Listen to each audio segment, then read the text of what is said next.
Greetings, Bat fans. This is Batman. And Robin, the Boy Wonder. And me too, Batmite. Welcoming you to the new adventures of Batman. Watch us wage our never-ending battle of good versus evil. Ride with us as we chase the greatest array of villains the world has ever seen, proving that crime does not pay. Get set for thrills and action. Join me, Batman. And me, Robin the Boy Wonder. And Batgirl. And me too, Batmite. In the super new adventures of Batman.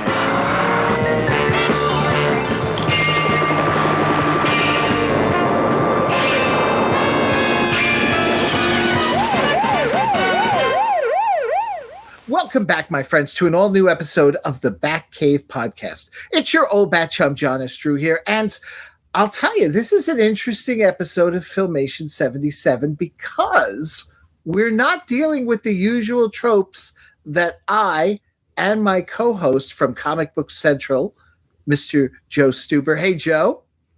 I hereby call this meeting of Oops to order. That would be the Organization of Podcasters saying stuff. Oops. I call it to order. Hear ye. I bang my gavel. I think there's a lot of oops going on in podcasting these days. What's up with this episode, man? Hey, John, how you doing? But like I said, none of the usual tropes. No energy, no oil. This is a straight up story about Penguin wanting to be president of, and it's not the United Underworld. It's the yearly Underworld convention. Wow. Yuck. Look, again, we've said this before, like this series was designed for kids. We watched it when we were kids. I think I was 9 when I watched it. Like, kids love the word yuck. Yes. Kids love boogers. Kids love burps. Kids love farts. The kids love whatever, So this made sense. Does it make sense to men in their 50s? No. Not on any level. But to a child of the 70s, this makes perfect sense. Of course the villains would be named Yuck. Right? We had Mr. Yuck in the cabinet. Yes.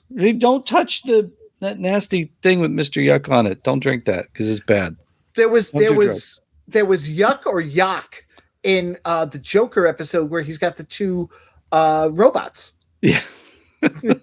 It's so strange. It's a cool episode though. Look, anytime you can get the Penguin and the Joker together. I mean, I'm thinking like sitting there with our amigos in the Batcave, our amigo Batcave, our amigo Batmobile, our amigo Bat Signal, and the Joker who looks exactly like in this series, and the Penguin looks exactly, we could act this out.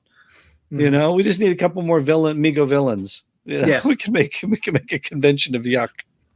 The thing is, where last episode we had what I would consider, despite the fantastic element of Clayface changing shape and all that kind of stuff, a pretty straightforward Batman chasing villain story. This is off the wall bonkers, this story, with a lot of the stuff that goes. It's fun though. It is fun. Yeah, there's like elements of Freaky Friday, that come into it. There's is it body switching? Is it mind switching? Is it, or like, does it make you evil? Does it make a good person? I don't even know what Penguin's stuff. And we'll get into that. It's just weird. It's just weird. And like weird kind of in a good way. Yeah. We've got our tag team of Menville and Jansen, Chuck Menville and Len Jansen writing this stuff again. It's the crime slime. That's, that's what why not? It's the dastardly duo of Penguin and Joker. Why not? Less Joker, more Penguin. Yes. It's kind of like they're battling for positions within Yuck. They want the presidency of Yuck. Yes. Sure. Why not? One of them's got to be, right? Two idiots. These two idiots that do stuff. Well, it's so funny too, because, just to fill in everybody, the episode's called Birds of a Feather, Fool Around Together, May 7th, 1977. Yes. It's a great title, but it's like, they are birds of a feather, but they're not really fooling around together. They're, like you said, they're trying to one up each other as the convention kicks in, and it's supposed to be between Penguin and Joker. Joker arrives late. I love it. It's like he crashes through the wall with his car and then starts offering bribes to everybody. I mean, does he not know how to drive? There's parking out front. It's probably valet parking. And look, is Birds of a Feather fooling around? Is it Joker and Penguin, or is it Penguin and Gigi? True. We don't know who the title is referring to, because they're kind of fooling around together. We don't know. Mm-hmm. Yeah. Gigi being his mole.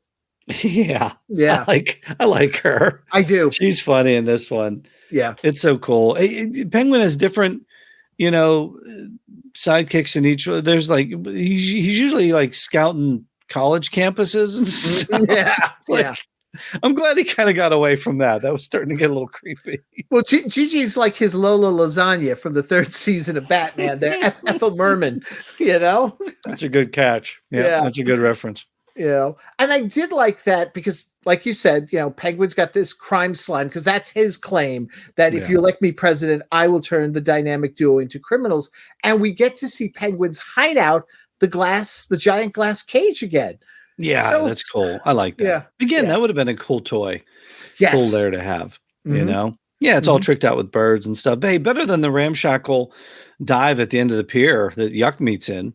Mm-hmm. I mean, this g's got some bucks. At least he's spending on this lair. So, he's got this thing. He tests it out on what was it first? The mouse and the cat and the mouse. Yeah, and the mouse. Yeah. Oh, the cartoonish looking cat and mouse. Just way too cartoonish. I thought, you could have done that a little more realistically. Yeah, but it switches their personality. Yes, from mouse-like to cat-like, and cat-like to mouse-like, right? Right. So the slime, as it's established now, flips your personality. Right. Okay, so I've got that. So far. It doesn't hold up. No. It doesn't hold up. No. It's okay. That's kind of a cool chase. Penguin and Gigi they go after a Brinks truck. Yep. Full of cash. And there's the security guards, the typical security guard. And he squirt, and he squirts them, and they turn evil. Yes. So it flips their personality from good to evil. Mm-hmm. Got it. Okay. Yes. Got it. Not for long. Right. I know. Let's go bowling.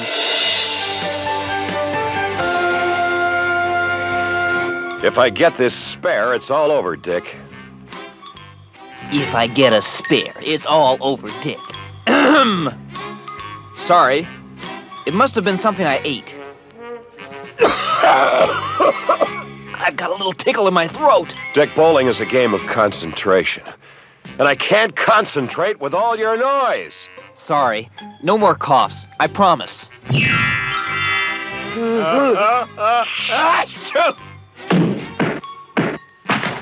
Bless you. Now, don't get excited, Bruce. Yeah, don't get excited, Bruce. Uh-oh. Looks like trouble. Let's go. Saved by the bat signal. Let's go bowling. Well, see, that's great because, then we cut to Wayne Manor. And you want to talk about toys? I would have loved a bowling set with Penguin and Riddler and Riddler's on there. The heads of the villains are on the top of the pins. And he's not pink.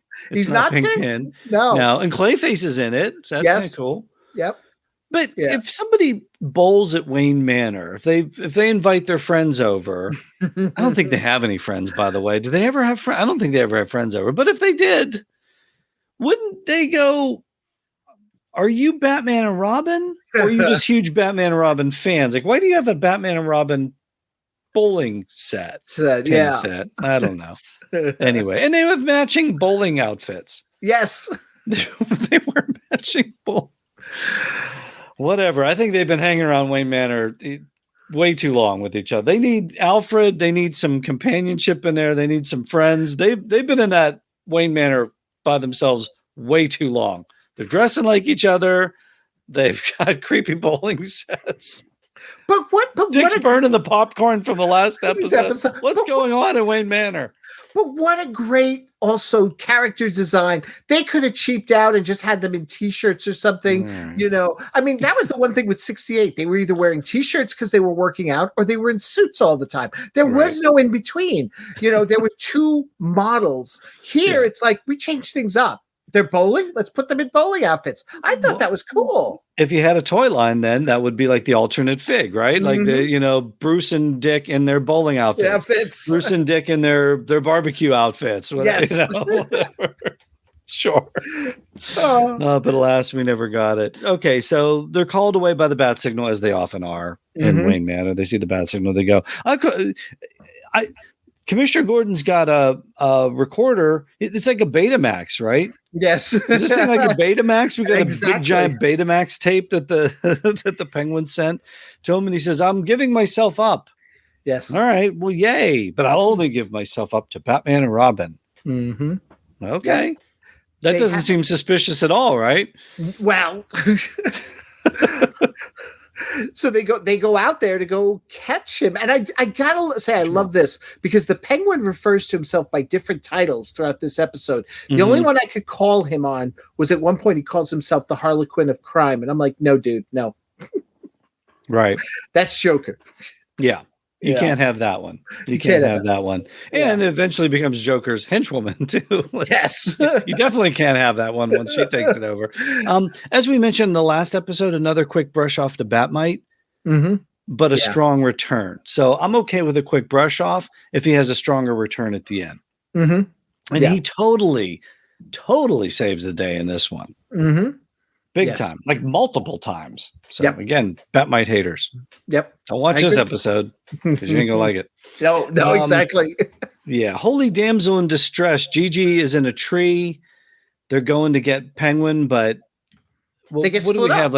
They basically get split up because Robin's got to go rescue Gigi while Batman's chasing after Penguin. And the Penguin Mobile, yes, right? Another Penguin car. Mobile. Right, another car. It'd be perfect toy line. Yep. The scene with Gigi was a little awkward because Gigi is a rather big woman. And sizable, yes, as Robin is struggling to get her down from the tree. But it's just such a cool sight of her just clinging to him for dear life, and he's taking her down and he's gonna rescue her no matter what. Okay, lady, we're halfway home. Oh, you're so strong. I just hope I'm strong enough to get you down. Doesn't matter who you are, what you look like, anything. Robin, if you are in distress, Robin's going to rescue you no matter what. He kind of pays a price for it. Yes. There's that part of me that actually wanted to see a live action version of that with Burt Ward, because Burt Ward was built. I mean, if you watch those 66 episodes, he was ripped in the arms. So I mean, he's got strength. I would have been funny though to see him try to get down with a woman like that, clinging to him the way she was. It was an interesting way the Filmation chose to present that back in the 70s. Yes. And then you flip over to Batman's side. Batman got played. Yes, totally. I mean, it's a dummy car. There's a dummy Penguin in it. They just needed to split them up. Yes, so they could get. Okay. They need to split them up so that Robin could get captured in a giant umbrella. Yeah, and then Gigi carries him off. She takes him out. Yes, he took her down. She takes him out. They basically want to flip their personalities, right? So they get the crime slime, squirt, and then they become Badman and Robber. That's what they want. Yes. So, okay, fine. I still get it. It's going to flip their personalities. Batman goes in. He's going to infiltrate the lair. He leaves Batmite. Batmite shows up, which is cool, and has to take the Batmobile all the way in, but he doesn't know really how to drive the Batmobile, or apparently how to stop the Batmobile, which is some good humor there. He hits the ejector button. He flies up and he hits the crime slime and he gets pounded with it and the Penguin gets pounded with it and their personalities revert. Yeah. No, not like that's not the way. I know, but it's a Freaky Friday. They switch bodies. Yes. So why didn't the guards in the Brinks truck switch bodies with each other? Why didn't Batman become Robin? Robin become Batman? What? How did this thing take on a life of its own? There's some complexity in the science here. I may have to throw a flag on this one. Well, it gets even. When did it become Freaky Friday? Penguin. Batmite is in Penguin's body, and Penguin is in Batmite's body. They didn't revert. It's not like a bad Batmite and a good Penguin. It's, you know what I mean? No, and that's the thing. It's even more so complicated because Batmite now as Penguin traps the three of them. Batmite being Penguin, but Penguin has Batmite's powers, so he disappears. Right. I don't get how the science works. Yeah, see that it's just like we have to get the Bat computer on this. Right, and then Batmite Penguin. That's the way I can, or Penguin Batmite, however you want to look at it. He sends the slime down on the two of them. It just alters their personalities. They turn into bad guys. Right. They become like gangsters. Like, see here, come on, we got crimes to commit. Yeah, they switch personalities. So why the Freaky Friday with Penguin and Batmite, but nobody else? I don't understand that. Mm-hmm. That's the part I don't get. So, all right, Chuck Menville and Len Jansen. What did you do back 40 some years ago? Anyway, it is kind of interesting to see Batmite as Penguin. Mm-hmm. There is that aspect of it. And it is cool to hear Adam and Bert trying to sound like gangsters. You feel any different, fellows? I thought we were buddies, Penguin. What are you keeping us down in this dump for? Yeah, we got places to go and crimes to commit. Well, now, you sound like a man after my own heart, Robin. He's really after your wallet, Penguin, so hang on to it. Oh, this is perfect. Perfect! With my brains and their brawn, we'll turn this town on its ear! Batman, I need a favor. Name it, old buddy. Yeah, but make sure it's against the law. After all, we might as well have some fun doing it. I love your attitude. Now, here's what I want you to do. So the whole thing is they're going after this Midas meteorite. Yes. It's a $1 billion meteorite that's left unguarded at the top of a building as a spire. Yeah. Do I have this right? Is this close? No, you've got it. Yeah. Okay, sure. Why not? Mm-hmm. That seems totally plausible. Okay. Mm-hmm. But we're going to get this thing. Were you surprised at how much acrobatics Batman and Robin had to do throughout Gotham City just to get back to the Batmobile, to get the Bat gyros to fly up to the top of the building to protect to get the meteorite? I wouldn't, because to me, I always thought that was one of the things I actually loved about the 77 series was all the acrobatics that those two would do. Yeah, but they were already there why did they have to go all around town to show that? I think they were padding the episode, John. I'm sorry. Oh, come on. How many times did we have with Shazam where it's like, I just got to fly up to the top of the building. He says Shazam, and then it takes like a minute for him to fly up to the top. Or Spider-Man. Oh, look, Electro's down on the street below. I'll go down and get him. Not one web line down. And there's a five minute musical interlude. Jazz music playing, and then finally he lands, and there's Electro still waiting for him. I'm thinking, dude, you could have run away. That's fair. But we don't have the cool jazz music we had from the 60s Spider-Man cartoon. But we got the Batman theme. We've heard it a million times. We've heard it a million times already. But I love it. All right. I may have to throw a flag a little bit on that one. I felt like the episode came in a little light. We may have had to do it. It is reminiscent of Spidey's 67 though. When it's a dun dun dun dun dun dun dun dun. There's a 5-minute interlude. I'm like, how big is New York? Yes. It's 3 hours later and he's still swinging. Anyway. He's still swinging. Yeah. All right. Yeah. But they get up there. They get the Midas meteorite, great name, and they take it to Yuck. Mm-hmm. The yearly Underworld convention. Yep. And then they present it there. But there's a twist. We do have a cool twist. Mm-hmm. Our dynamic duo has been faking it all along, and they did this in order to round up all the criminals at Yuck. That is right out of 66 Batman. I love it. Yeah, I think that one harkens back to it. Yeah, they had the gas masks on the whole time. They were just faking it the whole time. And then that leads to this huge chase that we have. So you get the Bat boat again. Batmite / Penguin, he escapes with the meteorite. But Batmite saves the day. He really does. Mm-hmm. All he wants to do is help. And again, he does. Mm-hmm. Yes, because the effects of the slime wear off and Batmite basically, and this is because sometimes Batmite would be like, okay, disappear, run off or something. No, he holds on to Penguin, allowing Batman to grab him with a bat rope. Holy ticklish tackle. Yeah. Did you think the meteorite made the effects of the crime slime wear off, or do you think they just wore off on their own? Because there was like this weird glow because they were hovering, like they were floating on the meteorite. It's in this like little plexiglass box or something. Right. And they're both floating on it. And there's this weird mystical glow. So I didn't know if like the meteorite impacted that, or they never really explain it. It's just, they switch back. It's the Freaky Friday switches back. Regardless, I just curious if what you thought. I think the meteorite impacted it.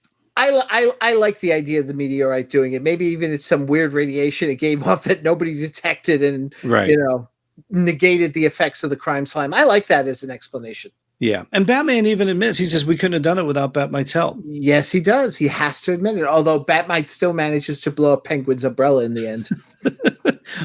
Well, maybe we could have done it without Batmite. Again, he does save the day. I love this little character. I love this little guy. Yes. I really do. And the more I watch the series, the more I like him.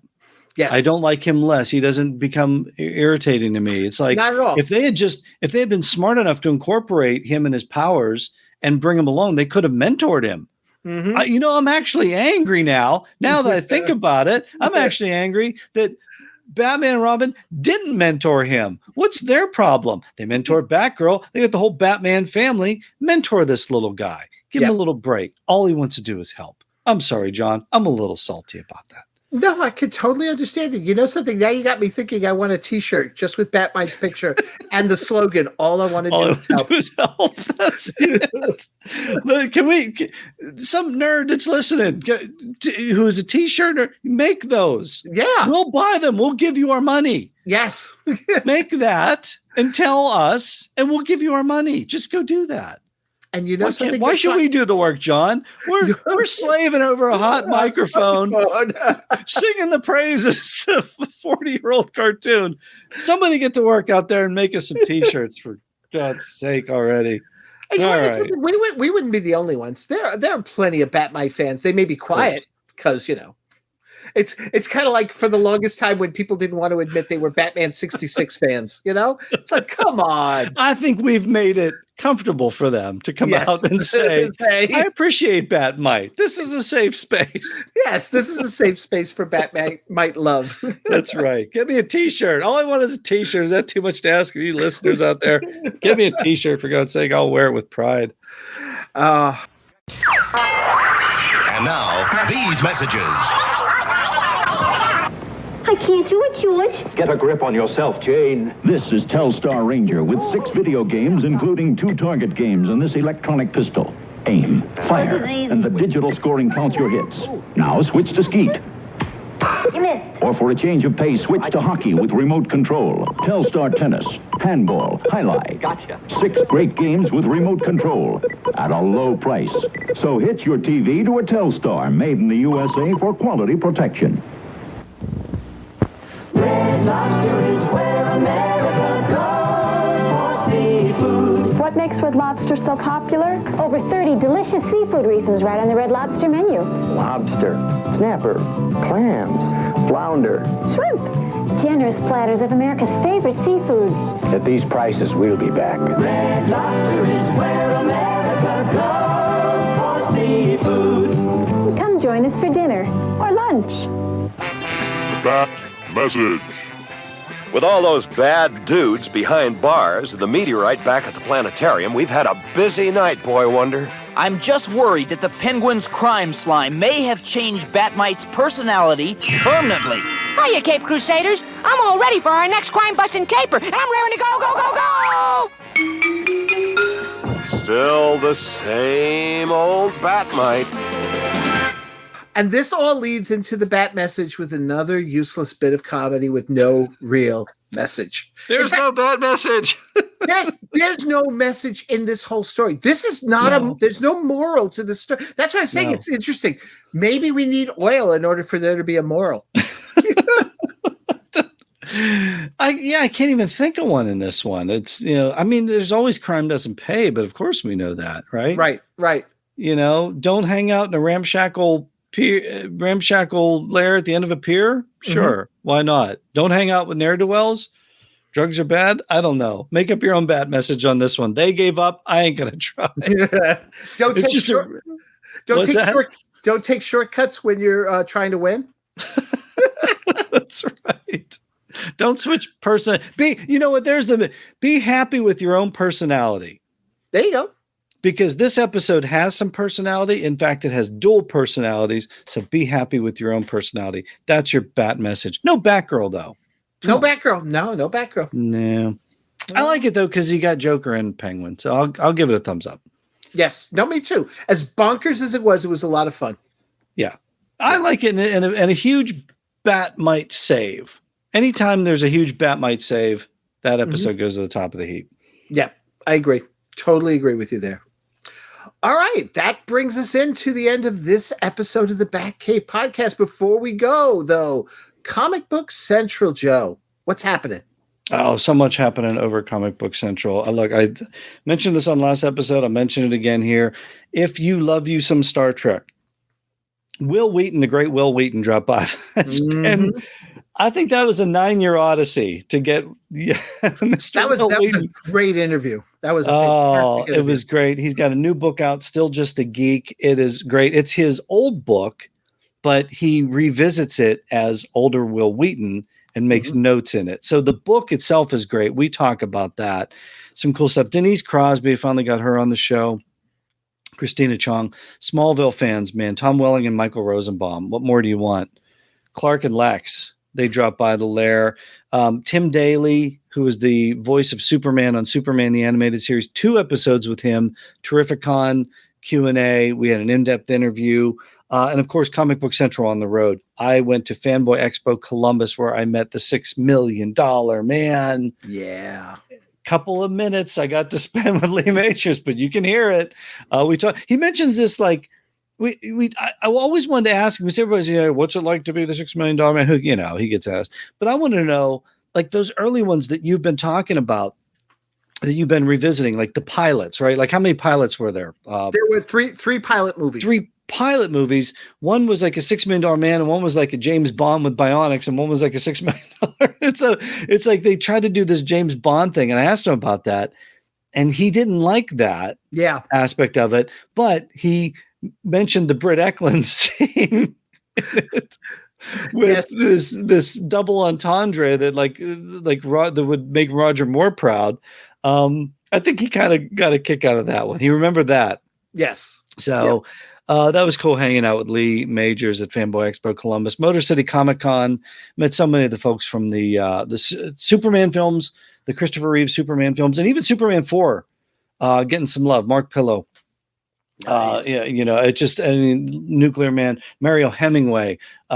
She was also, we got a quick interview with her. So Terrificon, Shazam Q&A with John Davey and Michael Gray. Come on, man. If you love you some Filmation, that's the best. I got to meet up with those gents. Christy Swanson, James Remore, and Treat Williams from The Phantom. They've been on the Comic Book Central 9th Anniversary Special. It's all out there. The best of the year. Lee Majors is making an appearance on that one. So, it's my childhood hero, man. I grew up loving the $6 million man. You love the $6 million man. Obviously, you devoted much of your time to that. Oh yeah. So cool to meet these folks. So cool to get back in-person conventions again. I'm just grooving on that. So, yep, lots going on at Comic Book Central. And you can find that on all your popular podcast catchers, or where it's all collected together at comicbookcentral.net. Everywhere. I think our podcasts just even magically appear on people's phones, whether they want it or not. I think they just show up. Like you two? Yeah, exactly. It's just there. Oh, man. And folks, I'll say it again as well. Stay tuned because we've got some great stuff coming up here. You can find it also on your popular podcast catchers or over at thebatcavepodcast.com or on our Facebook, Twitter, and Instagram pages. Batcave Podcast, easy to find. And congratulations. Podcast Magazine's top 50 list. Man, yes, Batcave Podcast is there. And back at you too with Comic Book Central. And the IndieCast. We all got on there. And people can go to Podcast Magazine. We put the links. They're out there. If you're following us on social media, you click those links. You can vote each and every day for your 3 favorite podcasts. Yes. So we're 2 of them. So pick another one. There you go. I don't care what you just these 2, Comic Book Central and the Batcave, but pick those 2 and then pick another one and vote every day and send us to the top of the list. Well, it's free. You get this free, John. We do this free. Mm-hmm. We're not making money off this. We're not getting rich off this. Go vote. Click a button and put our name in there, and then there's your payment. There you go. And get us Batmite shirts.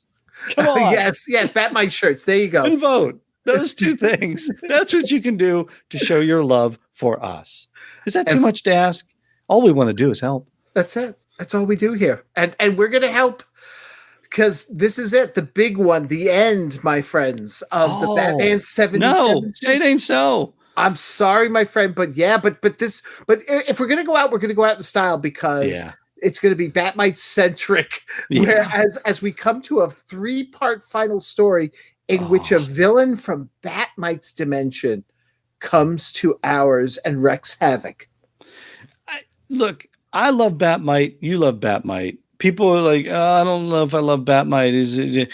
It's going to be all Batmite. It's going to be all Batmite all the time. And this, it almost feels right that this series built to this conclusion, right? Yes, it almost feels right. Weird. So I want that T-shirt. Get that because I want to wear it while we're recording. Yes, would that be something? Yes, we'll wear the shirts while we're recording the episodes, and we'll promote whoever does that. And since we do it on a video thing, we'll screenshot the video so you can see the shirts as well. I have no problem with that. I mean, get it the right size though. Don't make. Yeah, we're getting older here, guys. Yeah. Let's get the right sizes here. I'm looking forward to this. It's going to be a Batmite love fest. Come on. All he wants to do is help, and all we want to do is podcast. That's it. That is absolutely it. So, folks, until then, thank you so much for listening. Once again, Joe, thank you for being here. Thank you, my friend. And, folks, have yourselves a great week. I'll see you next week. Take care.